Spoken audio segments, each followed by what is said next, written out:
하나님 말씀 보겠습니다. 에베소서 4장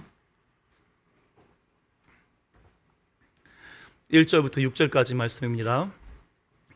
에베소서 4장 1절에서 6절까지의 말씀. 자, 우리 한 목소리로 같이 봉독하도록 하겠습니다. 그러므로 주 안에서 갇힌 내가 너희를 권하노니 너희가 부르심을 받은 일에 합당하게 행하여 모든 겸손과 온유로 하고 오래 참음으로 사랑 가운데서 서로 용납하고 평안에 매는 줄로 성령이 하나 되게 하신 것을 힘써 지키라. 몸이 하나요 성령도 한 분이시니 이와 같이 너희가 부르심의 한 소망 안에서 부르심을 받았느니라. 주도 한 분이시요 믿음도 하나요 세례도 하나요 하나님도 한 분이시니 곧 만유의 아버지시라. 만유 위에 계시고 만유를 통일하시고 만유 가운데에 계시도다. 아멘. 네. 사도신경은 초대교회로부터 지금에 이르기까지 오고 오는 모든 교회들이 한 목소리로 한 신앙을 하나님 앞에 고백했던 그런 신앙의 대표적인 신앙 고백서입니다. 그래서 우리도 또한 매 예배 때마다 사도신경으로 하나님 앞에 신앙을 고백하는 그런 순서들을 가지고 있습니다. 네, 지금 오늘은 사도신경이 5번째 시간이고요. 함께 나눠질 말씀은 5번째 말씀은 이따 하는 걸로 하고요. 자, 하나님의 나라는 이렇게 4단계로 완성되어져 갑니다. 어떻게 되냐면 창조, 타락, 구속, 완성 이렇게 4개의 단계를 거쳐서 진행이 됩니다. 이제는 눈에 많이 들어오셨죠, 그렇죠? 이 4개는 절대 안 잊어버릴 것만 같으죠, 그렇죠? 네, 다음 주에 또 여쭤보겠습니다. 생각이 나시는지 안 나시는지. 좋습니다. 우리 첫날은 우리 사도신경은 크레도라고 하는 나는 믿습니다 라고 하는 신경의 내용들인 거예요. 사도신경은요. 그래서 크레도라는 나는 믿습니다. 그래서 첫 번째 우리가 신앙 고백했던 것은 전능하사 천지를 만드신 하나님 아버지를 내가 믿사오며 성부 하나님께서 하시는 일이죠. 2가지 단어 키워드로 얘기할 수 있습니다. 성부 하나님은 창조 섭리에 대한 일을 하신다. 자, 2번째로 했던 신앙 고백의 내용이 2번째, 그 외아들 우리 주 예수 그리스도를 믿사오니 이는 성령으로 잉태하사 동정녀 마리아에게 나시고 본디오 빌라도에게 고난을 받으사 우리 예수 그리스도를 믿습니다. 이 얘기예요. 그래서 외아들 주 그리스도 되시는 예수님을 믿습니다 하는데 이는 그거에 대한 설명이 나오는 거죠. 성령으로 잉태하셨고 동정녀 마리아에게 나셨고 본디오 빌라도에게 고난을 받으셨고, 그래서 이렇게 키워드로 정리할 수 있을 것 같습니다. 어떻게 해요? 성육신과 고난이라고 예수님에 대하여 이야기할 수 있을 것 같아요. 다음 3번째는 뭐냐면 십자가에 못 박혀 죽으시고 장사한 지 사흘 만에 죽은 자 가운데서 다시 살아나시며 하늘에 오르사, 요 내용을 배웠습니다. 여기서 보다시피 십자가 있고요, 그 다음에 부활하셨고요, 그 다음에 승천하셨다, 요 키워드가 됩니다. 이 문장 자체의 내용을 아시니까 어렵지 않아요. 그 다음이 뭐냐면 예수님께서 전능하신 하나님 우편에 앉아 계시다가 저리로서 산자와 죽은 자를 심판하러 오시리라. 우편에 앉아 계시는 그 기간 동안에는 통치를 하신단 말입니다. 하나님이 하시는 그 통치. 그래서 통치를 하시는 중엔 심판하러 오실 준비를 하셨고, 그다음에 마지막 날엔 심판하러 오신다. 그래서 2가지 키워드, 통치와 심판, 요거를 기억해 주면 좋습니다. 그다음에 오늘 배울 그 내용이에요. 5번째, 성령을 믿사오며 거룩한 공회와 성도가 서로 교통하는 것과, 요 내용을 오늘은 배우게 됩니다. 성령을 믿사오, 나는 성령을 믿습니다, 이 얘기죠. 성령에 대한 이야기를 잠깐 하고요. 거룩한 공회와 성도가 서로 교통하는 것, 이것은 거룩한 공회는 공의회처럼 교회를 세우고 교회를 다스리는 조직에 대한 이야기이기도 하지만 교회의 공통, 그러니까 모든 교회들을 얘기하는 그런 내용도 또한 포함하고 있습니다. 그래서 모든 교회와 그다음에 성도, 이렇게 성도와 교회에 대한 이야기요, 서로 교통하는 것, 코이노니아, 교제, 하는 것을 얘기하는 겁니다. 이 내용을 오늘은 하도록 하겠습니다. 그러면 이 내용, 성령께서는 어느 정도의 위치에 계시는가? 이렇게 되는 거예요. 창조, 타락, 구속, 완성, 어디쯤 있을까요? 아직 누르지 마세요. 어디쯤 있을까요? 구속과 완성 사이에서 적용하는 일을 성령 하나님께서 하신단 말입니다. 뭘 적용할까요? 예수님께서 구속하시며 십자가에 못 박혀 죽으실 때 뭐라고 그러셨어요? 다 이루었다. 다 이룬 예수 그리스도의 공로를 이제는 하나님이 택한 백성들에게 적용시켜 주시는 거예요. 적용시켜 주시는 것. 그래서 우선 우리가 알아야 될 것이 무엇인가? 성령은 누구이신가에 대하여 우리는 알 필요가 있습니다. 성경은 우리 성령 하나님을 하나님의 영, 예수님의 영 이렇게도 얘기하지만 지혜의 영, 말씀의 영, 진리의 영 이렇게도 얘기를 합니다. 그래서 오늘 함께 읽었던 그 본문 속에서도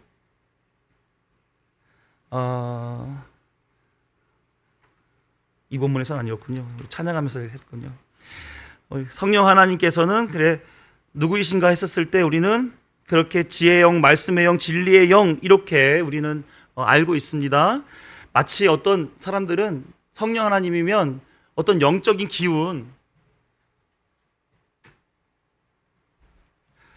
어떤 힘, 감화력, 무슨 영향력 이런 걸로 성령 하나님을 인식하기도 합니다.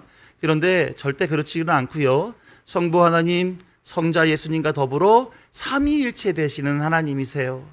성부, 성자 하나님께서 이성과 지성과 감정을 가진 분인 것처럼 우리 성령 하나님께서도 동일하게 지성, 감정, 의지 이걸 가지고 계신 그런 독립적인 하나님이시다라고 하는 겁니다. 그래서 성령 하나님께서는 성부 하나님, 성자 예수님이 각각의 하셨던 일과 같이 성령 하나님도 자신의 일이 있었다라고 하는 것을 우리 기억해야 됩니다. 그래서 구약에서 이렇게 창조 때에 보게 되면 창세기 1장 2절에 보면 하나님의 영은 수면 위에 운임하시느니라. 들어보셨죠? 그렇죠? 하나님의 영이 수면 위에 운임하고 있대요. 이게 마치 이런 겁니다. 어미새가 날개로 알을 품듯이 성령 하나님이 세상을 이렇게 품고 있는 그런 모양을 나타내는 것입니다. 또 성령 하나님께서는 구약시대에 예언자들을 통해서 말하게 하는 역할도 하셨고요. 왕에게나 제사장에게나 선지자에게나 기름 부을 때 그 역할도 성령께서 하시는 일이었습니다. 또한 성경의 저자들을 통해서 성경을 기록하게 했었고요. 꿈으로나 환상으로나 나타나셔서 하나님의 뜻을 전하실 때도 성령 하나님이 일하셨던 모양입니다. 그러니까 구약시대에 성령 하나님 계셨다는 얘기죠. 그렇죠? 신약시대는 어떻게 성령 하나님께서 일하셨을까요? 신약을 다른 이제 시대로 구분했었을 때 성령시대라고도 얘기를 하잖아요. 그렇죠? 많이 들어보셨죠? 성령은 수많은 일을 신약시대에 성령시대에 많이 하셨습니다. 근데 뭐 병자를 고치기도 하고 뭐 방언을 터뜨려서 셜라셜라 하기도 하고 금리발로 만들기도 하고 다 하실 수 있는 하나님이세요. 그런데 성경에서 나타내주고 있는 성령의 가장 중요한 그 일들을 두 가지로 정리를 하게 되면 이런 겁니다. 하나는 예수님께서 완성하신 구속을 성도들에게 뭐 한다? 적용하는 그 사역을 하신다는 게 첫 번째입니다. 또 하나는 그 적용을 받은 성도들이 서로 교제한다는 거예요. 이해가 되셨죠? 그렇죠? 자, 먼저 성령께서 삼위일체 하나님의 한 분으로서 다른 하나님들과 어떤 사역적인 관계를 가지고 있는지 잠깐만 이해를 가지고 넘어가도록 하겠습니다. 요한복음 16장 13, 14절 말씀 보면 이렇게 되어 있어요. 같이 읽어봅니다. 시작. 그러나 진리의 성령이 오시면 그가 너희를 모든 진리 가운데로 인도하시리니 그가 스스로 말하지 않고 오직 들은 것을 말하며 장래일을 너희에게 알리시리라. 그가 내 영광을 나타내리니 내 것을 가지고 너희에게 알리시겠습니다. 아멘. 보시면 진리의 성령님이 오시면 진리 가운데로 이끌어 가시는 게 성령님의 일이신 거예요. 그런데 있잖아요. 진리는 누가 진리세요? 길이요 진리요 생명이니 누가 말씀하신 거예요? 예수님이 하신 거예요. 예수님이 진리이신데 성령은 그 진리를 그들에게 주어서 그 진리 가운데로 인도하는 일을 한단 말입니다. 그러니까 예수님이 진리로서 하신 말씀을 누구도 하는 거예요? 성령님도 하시는 거예요. 그래서 성령님은 스스로 말하지 아니하고 내 것을, 예수님의 것을 가지고 너희에게 알리실 것이다. 이렇게 되는 겁니다. 그러니까 성부 하나님의 말씀의 능력으로 이루어졌던 것이, 말씀이 육신이 되어 우리 가운데 거하시며 예수님이 말씀으로 오셨고 그가 하셨던 그 진리를, 그 말씀을 누구도 전해주는 거예요? 성령님도 전해주는 거예요. 그러니까 삼위일체 하나님이 사역적으로 1위, 2위, 3위 해서 구분은 있지만 그 내용의 핵심은 다 어떤 통일성이 있느냐면 진리의 일을 하셨다라고 하는 겁니다. 그래서 하나님이 진리로서 세상을 만드시고 섭리로 다스리셨을 때 진리인 예수님이 오셔서 진리로 가르쳐 하나님이 누구신지, 하나님의 나라가 무엇인지, 구원이 무엇인지를 진리로 설명하고 그 설명된 내용을 가지고 다시금 우리 안에 적용시켜 집어넣어주는 새 언약 속에 기록하고 신비에 적어주는 그 성령의 일을 지금 이렇게 한다라는 것을 우리는 확인할 수가 있는 것입니다. 그래서 성령 하나님은 성부 하나님으로부터 성자 예수님께서 십자가 사역으로 완성하신 그 영광, 예수님의 그 영광스러운 그 모든 진리의 내용들을 다 누구에게 알려줘요? 구원받을 백성들에게 알려주는 거예요. 삼위 하나님은 그 영광 가운데서 함께 일하실 때 그 영광은 이렇게 성령을 통해서 전해지는 겁니다. 요한복음 17장도 한번 찾아볼게요. 17장 19절에서 22절까지 말씀 같이 읽어봅니다. 시작. 또 그들을 위하여 내가 나를 거룩하게 하오니 이는 그들도 진리로 거룩함을 얻게 하려 함이니이다. 내가 비옵는 것은 이 사람들만 위함이 아니요 또 그들의 말로 말미암아 나를 믿는 사람들도 위함이니 아버지여, 아버지께서 내 안에 내가 아버지 안에 있는 것 같이 그들도 다 하나가 되어 우리 안에 있게 하사 세상으로 아버지께서 나를 보내신 것을 믿게 하옵소서. 내게 주신 영광을 내가 그들에게 주었사오니 이는 우리가 하나가 된 것 같이 그들도 하나가 되게 하려 함이니이다. 아멘. 예수님이 사람들에게, 백성들에게 진리를 주었습니다. 그 이유는 하나님이 거룩하신 분이기 때문에 그래요. 진리로 거룩함을 얻게 하려고, 19절 말씀 좀 보여주세요. 진리로 거룩함을 얻게 하기 위하여 백성들에게 진리를 가르쳐 주었습니다. 그래서 예수님이 성령님과 더불어 아버지와 하나가 된 것처럼 하나님의 백성들도 하나가 되게 하라는 거예요. 오늘 읽었던 에베소서 4장 1절부터 6절까지의 말씀 보면 성령이 하나 되게 하신 것을 힘써 지키라라고 교회를 향해서 사도 바울이 얘기를 했는데 성령이 지금 진리로 말씀으로 하나 되게 만든단 말입니다. 그게 예수님이 가르친 그 영광을 교회에게 주는 방식인 거예요. 성령께서 하나 되게 하신 것에 순종하여 성령께서 공급해 주시는 성부 하나님, 성자 예수님, 성령 하나님의 그 진리의 말씀으로 똘똘 뭉쳐 하나가 되는 것, 그것이 예수 그리스도의 영광을 받는 방식인 거예요. 예수님께서 22절에 내게 주신 영광을 그들에게 주었사오니 그 영광을 받는 거예요. 성령 하나님이 그 일을 하신단 말입니다. 그래서 하나가 되게 하려고. 요한복음 16장 13절 말씀 보면 진리의 성령이 오시면 너희를 모든 진리 가운데로 인도하시리니 이렇게 되어 있잖아요.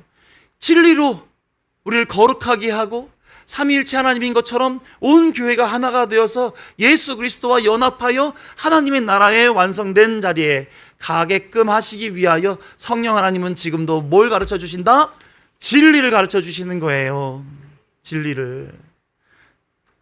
이게 성경에서 가장 핵심적으로 성령이 하는 일이다라고 가르쳐주고 있는 내용이 바로 이 내용입니다. 성령께서는 말씀의 영, 진리의 영으로서 교회에게 예수님의 가르침을 가르치고 깨닫게 하고 생각나게 하시는 분으로 역사하고 계십니다. 이 일을 위해서 성령 하나님께서 하나님 예수님의 보냄을 받아서 이제 신약 시대에 오순절 마가의 다락방에 임하시게 되지요. 사도행전 2장 2절에서 4절까지의 말씀 같이 읽어볼게요. 시작. 호련히 하늘로부터 급하고 강한 바람 같은 소리가 있어 그들이 앉은 온 집에 가득하며 마치 불의 혀처럼 갈라지는 것들이 그들에게 보여 각 사람 위에 하나씩 임하여 있더니 그들이 다 성령의 충만함을 받고 성령이 말하게 하심을 따라 다른 언어들로 말하기를 시작하니라. 아멘. 성령 하나님은 마치 불의 혀처럼 각 사람에게 임하시는 거예요. 성령이 임한 사람은 그 안에 성령께서 충만히 내재하게 계시게 되기 때문에 충만함을 받게 되는 거지요. 이것을 뭐라 그러냐면 성령 세례라고 얘기를 하는 겁니다. 사랑하는 성도 여러분, 여러분들 성령의 사람 맞으십니까? 성령이 내주하심을 믿으세요? 좋습니다. 여쭤볼게요. 성령 세례를 받으셨습니까? 안 받으셨습니까? 자, 이런 질문 하게 되면 고민이 되죠. 목소리가 반으로 줄어들었어요. 자, 나는 성령 세례를 받았습니다. 손 들어주세요. 정말요? 안 받으셨어요, 권사님? 왜 안 받으셨어요? 중학교 졸업하면 다 받는데. 농담이고요. 좋습니다. 나는 그럼 물 세례까지 받았다. 손 들어주세요. 네, 물 세례와 성령 세례는 같은 내용을 가지고 있는 겁니다. 성령 세례는 단회적인 사건이에요. 한 번 성령 하나님이 내주하십니다. 내주하셔서 그 성령님이 임하셨다라고 하는 그 한 번 있는 그 세례를 성령 세례라고 합니다. 그럼 그 사람은 뭐가 바뀔까요? 예수님이 하신 공로가 내 안에 들어옴으로 내 신분이 바뀝니다. 전에는 죄인이었는데 이제는 의인이 되어버리고, 전에는 사망할 수밖에 없던 사람이 이제는 생명 가운데로 놓이게 되는 그런 신분의 바뀜이 그들 안에 생겨지게 되는 것이죠. 그래서 세례가 옛사람은 죽고 새사람이 사는 것처럼 성령이 임한 사람들은 이제는 과거의 옛사람처럼 살지 아니하고 성령의 지배를 받아 그 통치에 따라 살게 되어 있는 것입니다. 그래서 성령이 원하시는 것이 누구의 원함이 돼요? 내 원함이 되는 거예요. 성령의 가르쳐 주심이 나의 생각이 되고 나의 삶의 방향이 되고 내가 그렇게 살고자 노력하는 내 철학이 되는 것입니다. 성령 하나님이 내 안에서 역사하시는 거예요. 그러면 그 성령을 따라 살아가게 됩니다. 그런데 있잖아요, 성령 세례는 성령이 임하였다라고 하는 것을 설명하는 표현입니다. 그러면 우리가 해야 할 몫이 있어요. 어떤 몫이냐? 늘 성령의 사람으로 살고자 하는 그 노력을 하나님이 보신단 말입니다. 우리의 인격과 우리의 의지와 우리 감성을 그냥 있거나 없거나 상관하는 게 아니라 하나님의 일을 위하여 그걸 주었단 말이죠. 그래서 성령이 내주 안에 계시게 된 세례 이후에는 성령의 사람으로 살게 하기 위해서 그 안에 성령 충만함으로 살도록 이끌어 가신단 말입니다. 성령 충만함으로. 좋습니다. 누가복음 6장 45절에 보게 되면 그렇게 돼요. 마음에 선이 있는 자는 선을 내고 악이 있는 자는 악을 내는 것. 그래서 마음에 가득한 것을 입으로 말하게 된다라고 하는 거예요. 우리는 어떤 말을 많이 하게 됩니까? 성령의 말을 많이 해야 되죠. 그렇죠? 사랑의 말, 화해의 말, 합력의 말, 섬김의 말, 이런 얘기들이 우리 입에서 나오는 것이 성령의 사람으로는 자연스러운 모습입니다. 그래서 성령이 말하게 하심을 따라 방금 읽었던 사도행전 2장 4절 말씀처럼 늘 항상 성령의 말씀하게 하심에 따라 내 말이 그런 말로, 성령의 말로, 예수님의 말로 바뀌어져 가야 되는 것이죠. 자, 예수님 믿고 나의 말이 달라졌습니다. 손 들어보세요. 2분, 3분. 네, 눈치 작전 들어가고 있어요. 네, 내 말이 바뀌게 되어 있습니다. 왜? 죄된 말이었거든요. 과거의 말들은 내 생각에서만 나온 말이었었어요. 근데 지금은 물론 내 언어 습관도 있기는 하겠지만 성령이 말하게 하심을 따라 말하는 거거든요. 그러면 내 말을 통해 사람들이 위로를 받고 예수 그리스도를 확인하게 되고 더 하나님 앞에 매달리게 되는 그런 말들이 나오는 것이 성령의 사람의 자연스러운 말이라는 말씀입니다. 이런 경험 있으십니까? 내가 어떤 이유인지 모르지만 예수님을 아는 확신이 서는 그런 마음이 드는 그런 경험 있으십니까?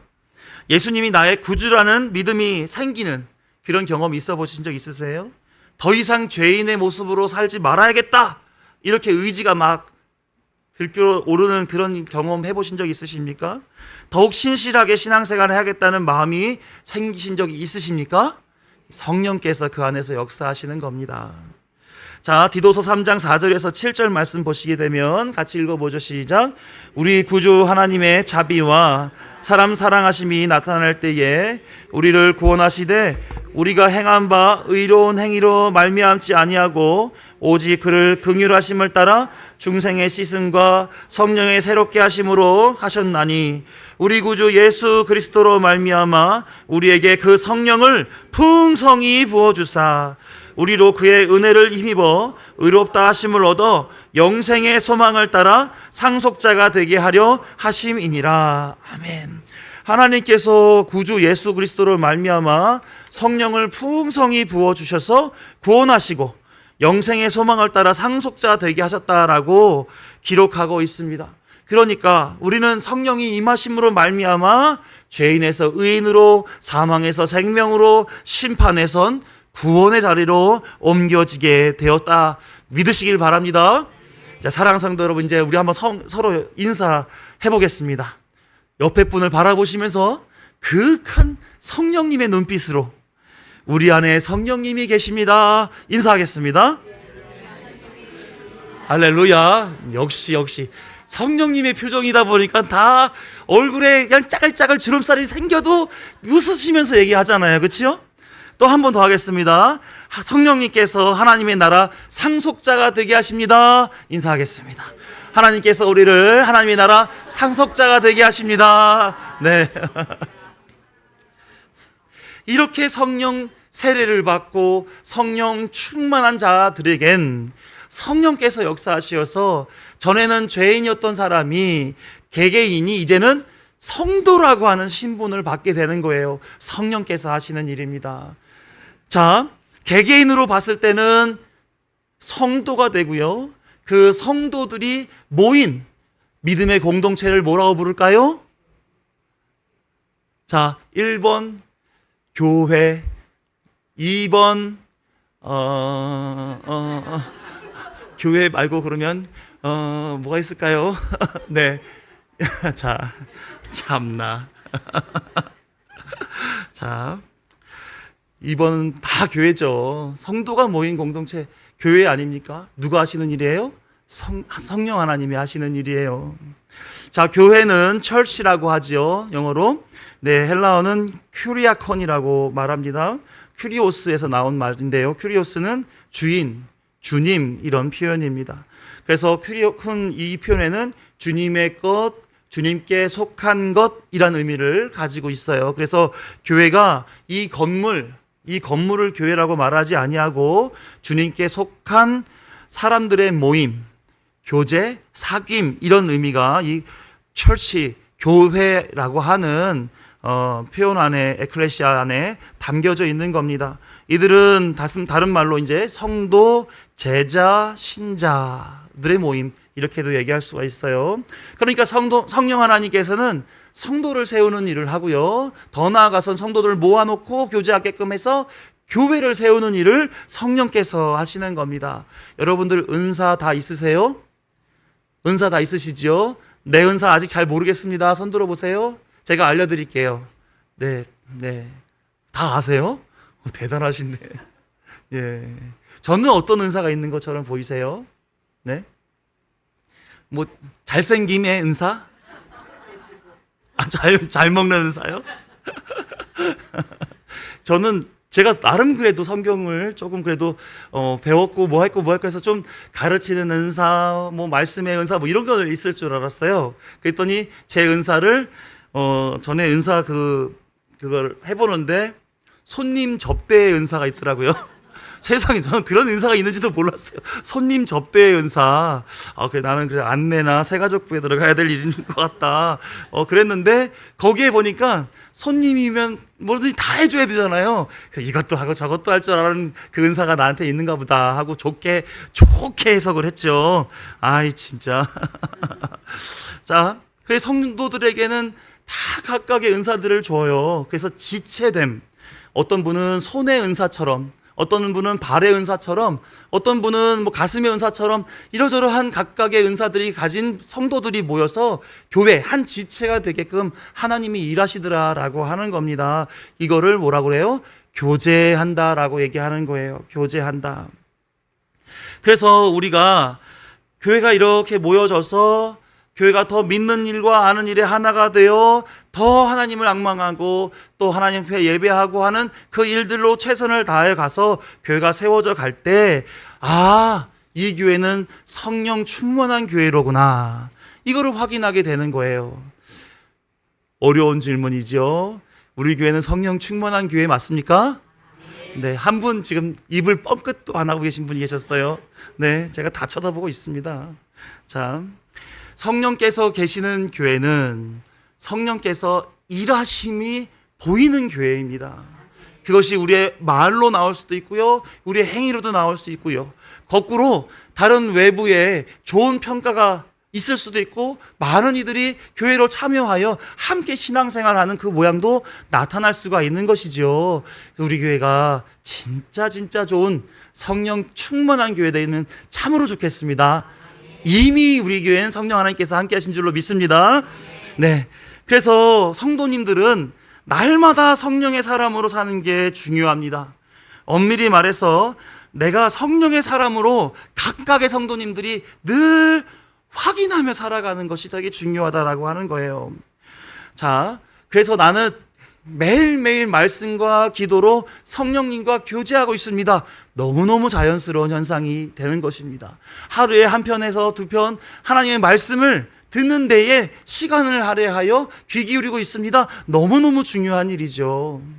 근데 이런 거 있잖아요. 모든 사람들은 두 가지 법에 의하여 지배를 받습니다. 모든 성도들은 하나는 뭐냐면 생명의 성령의 법의 지배를 받습니다. 이건 성령 하나님께서 하시는 법의 지배죠. 또 한 부분은 뭐냐면 죄와 사망의 법의 지배를 받아요. 이런 겁니다. 율법이 딱 이스라엘 백성들에게 주어졌습니다. 예수님 오신 이후로 율법이 딱 주어졌을 때 그 율법은 뭘 가리키기 위한 법이었습니까?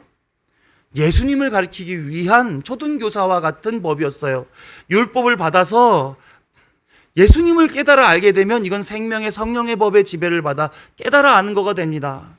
그런데 율법을 딱 받고 나선 이것도 지켜야 되고 이거 헌금도 내야 되고 금식도 해야 되고 이거 하나하나 내가 다 어떻게 지키고 살지? 그 율법에 매여 있으면 이건 죄와 사망의 법에 매여 있는 거가 되는 거예요. 같은 법, 율법이 떨어졌는데 어떤 이들은 거기서 예수 그리스도를 경험하고 생명의 성령의 법에 자유함을 누리고 살아가는가 하면 어떤 분은 그 율법 때문에 짐이 지어져서 멍해가 지어져서 고통스럽게 하루하루 그 법의 지배를 받느라고 쩔쩔매고 살아가는 그런 사람들이 있다는 것입니다. 우리 안에 말씀이 딱 떨어져요. 그 말씀이 이 말씀 듣고 난 어떻게 살라는 거야? 예전에 3대지 설교 있잖아요. 1번 뭐 하십시오, 2번 뭐 하십시오, 3번 뭐 하십시오. 이게 잘못됐다라는 게 아니라 성도들이 그거에 익숙하다 보니까 딱 읽어놓고 그럼 나보고 어떻게 살라고 그러는 거야? 그게 아니에요. 그게 아니에요. 그렇게 하신 예수 그리스도를 아시라는 거예요. 그 알므로 인하여 그 안에 주어지는 평안함, 그 안에 누려지는 그 자유함을 경험하라는 건데 그걸 가지고 나보고는 어떻게 살으라는 거야? 이렇게 생각하시는 분들이 얼마나 많은지 몰라요. 사랑하는 성도 여러분, 정말 간절히 부탁을 드리는데 예수 그리스도로 이미 다 이루었다, 완성되어 있다고요. 이거를 잊어버리고 그럼 내가 예수님의 그 공로를 얻어내려면 난 뭘 해야 돼? 여기 머물러 있으시면 안 돼요. 그건 율법이 끌고 가는 내 삶의 멍에요 짐인 것입니다. 예수 그리스도는 다 완성하시고 그 공로를 성령을 통하여 뭐 하신다? 적용시켜 주시는 거예요. 예수님의 공로가 내 안에 들어와 나를 자유하게 만든다니까요.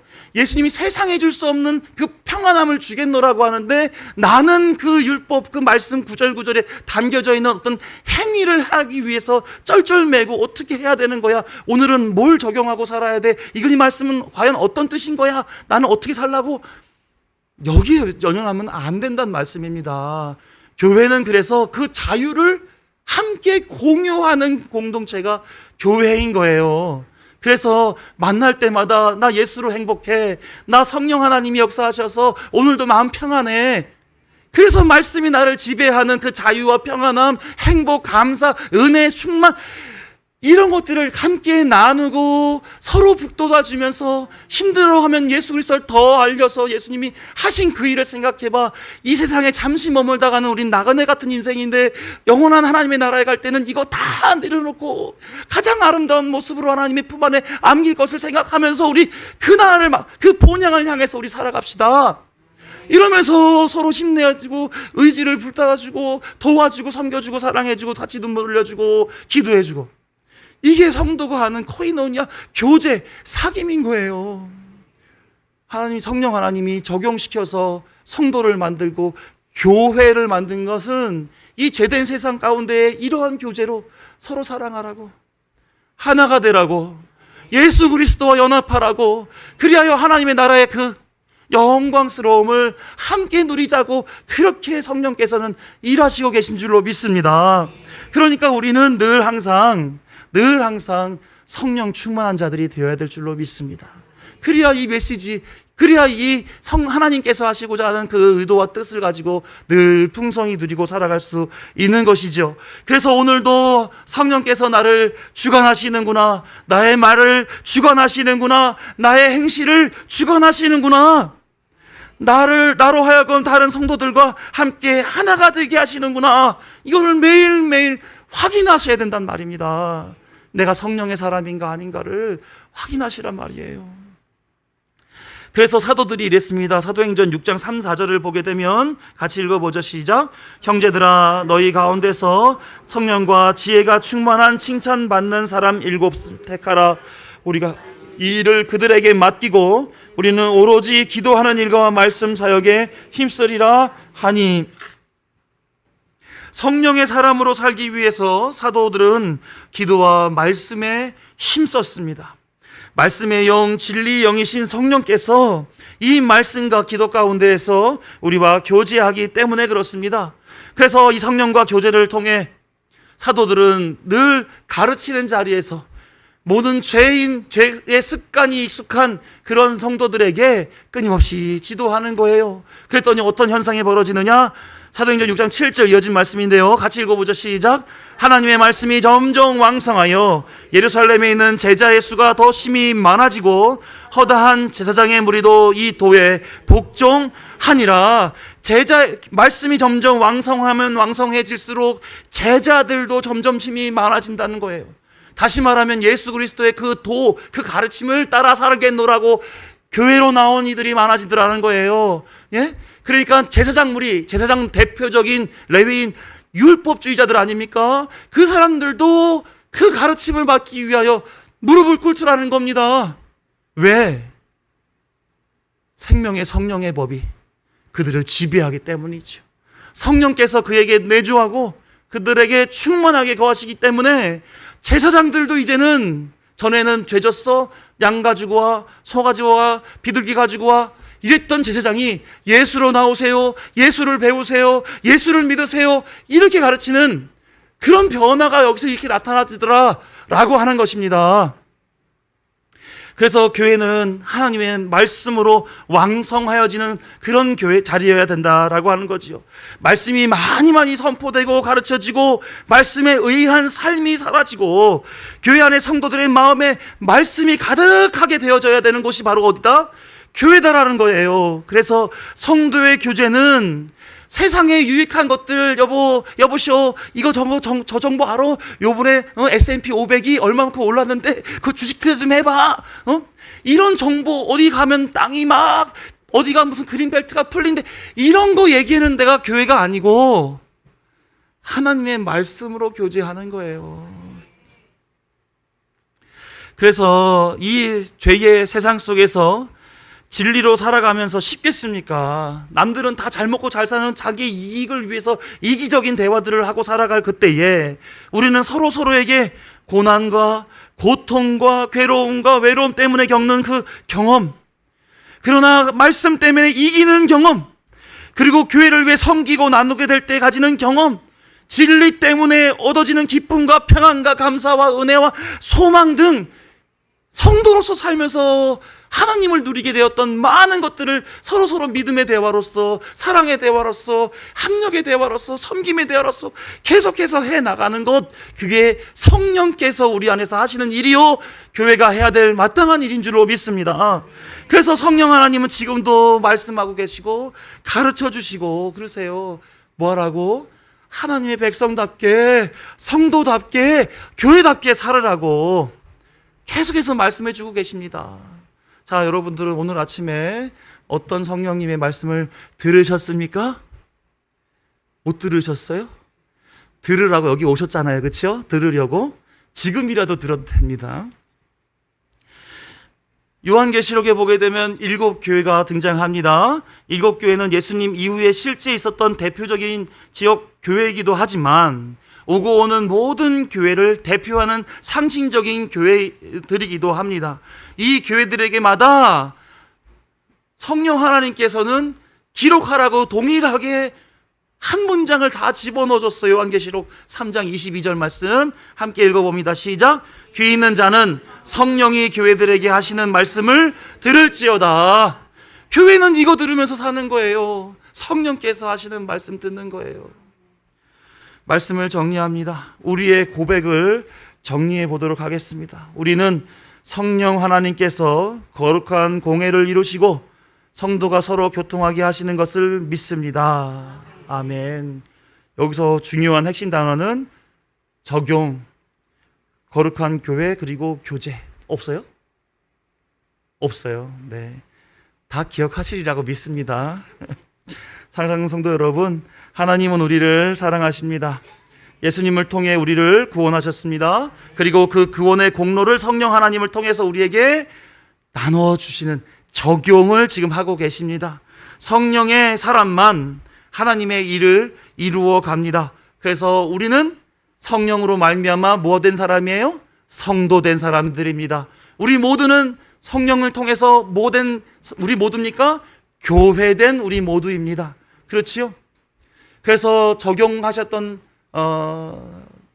왜 지금 나오게 해가지고 진짜 자, 성령 하나님께서는 우리를 통해서 일하십니다. 그래서 성도됨의 삶을 살게 하고 교회 공동체의 믿음의 삶을 살게 이끌어 가실 것입니다. 그래서 우리는 끊임없이 성령 하나님께서 내 안에서 하시는 그 일들에 관심을 가지고 그 성령께서 나를 이끌어 가시는 성령의 사람, 그 사람됨을 늘상 확인하며 살아가야 되는 거예요. 어떻게 어떻게 살 것입니까? 말씀과 기도로 사세요. 말씀과 기도로 사세요. 그날 하나님께서 그 마음 가운데 말씀하시는 것에 대하여 들으세요. 네, 들으십시오.